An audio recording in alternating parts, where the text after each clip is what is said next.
Benvinguts amb aquesta fira virtual de la DOP Siurana, la denominació d'origen protegida. Oli d'oliva, referència del nostre territori, de les nostres contrades. Prepararem una coca cruixent amb ceba confitada, on l'ingredient característic i el denominador comú de totes les parts que formen aquesta recepta serà l'oli d'oliva verge extra de la denominació d'origen oli de Siurana.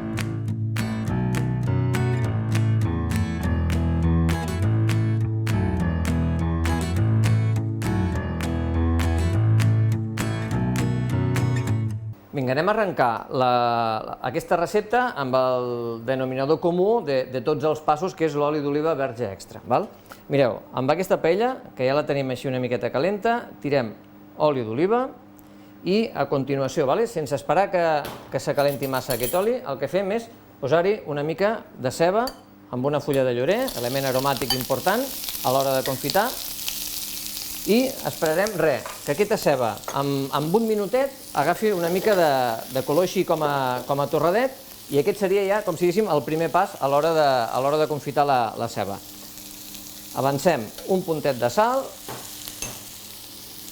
i una mica de pebre recent molt. I ara, a partir d'aquí, esperem 2 minuts abans de tirar-hi les figues.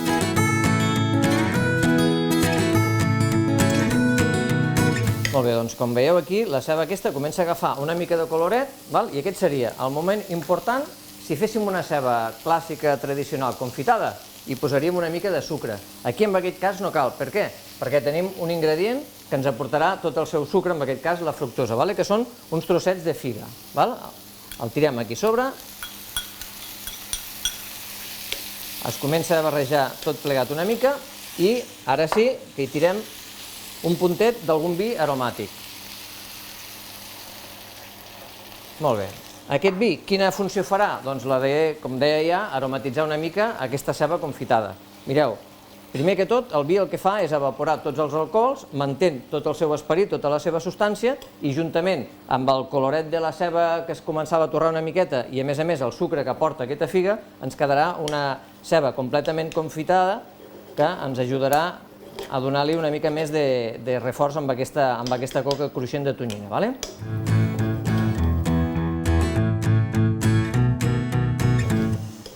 Molt bé, mentre tenim això confitant, anem a preparar la segona part d'aquesta recepta. Quina és la segona part? Doncs mireu, anem a fer com una mena de sashimi de tonyina, tallat molt més prim, quasi bé en podríem dir com una mena de carpaccio, amb aquest llom que ja tenim aquí de tonyina preparat, el tenim un puntet congelat perquè així és més fàcil de tallar, i el que fem és intentar tallar aquesta mena de tallets així.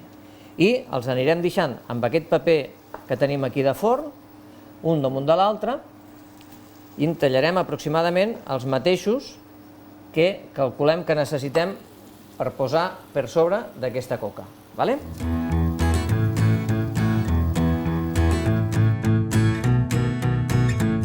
Molt bé, mireu, doncs aquesta ceba la tenim completament confitada, tenim la figa, el llorer, encara tot igual, i ara veureu que tota aquesta ceba començarà a anar deixant una miqueta d'oli, veieu?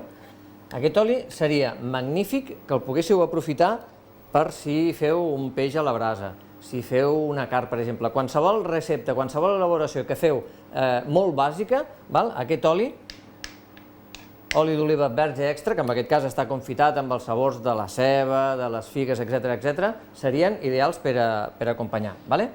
Molt bé, mireu, aquí tenim la tonyina que hem tallat així, poqueta a poqueta, és com una mena de sashimi, ho he comentat abans, però completament molt més finet. Què tocaria fer ara? Doncs mireu, agafem un puntet de soja, mullem un pinzell molt suau i el que fem és pintar-ho així per sobre. Així, sense que n'hi hagi, vull dir, no patiu perquè després la soja aquesta l'anirà absorbint una mica aquesta tonyina. Ho deixem aquí, que després la tornarem a fer servir. Tenim, per altra banda, la coca, triem la que més ens agradi. L'hem pintat amb oli d'oliva verge extra també, abans de ficar-la al forn, i el que hem ficat ha sigut tirar-hi per sobre una mica de rosella. I ara, mireu, amb la cullera el que fem és anar aixafant així una mica per treure la part superior de l'aire i que ens quedi una mica d'espai per poder ficar aquesta ceba confitada. I el que fem és fer com una mena de llit i que vagi de punta a punta d'aquesta coca. Poquet a poquet, 3 cullerades, i al final de tot, molt bé, més o menys, la deixaríem així, d'aquesta manera. I ara ve, potser, si més no, la part, diguéssim, més complexa d'aquesta recepta, però si s'ajudeu amb aquest paper de forn, la veritat és que no teniu que tindre cap tipus de problema, val? Aquí tenim la tonyina, el que faig és, apretar així una miqueta i amb molta cura traiem el paper aquest de forn, així d'aquesta manera, val? I ens queda la coca completament coberta amb la tonyina. Ara ja tot això ho passarem a emplatar i li donarem el toc final amb una mica de tomàquet que tinc aquí amanida també, són dauets de tomata verda, completament verda, i hem tret les llavors i hem tret les pells i el que hem fet ha sigut també deixar-la marinant amb una mica d'oli d'oliva verge extra, vale? Vinga, ara ho acabem.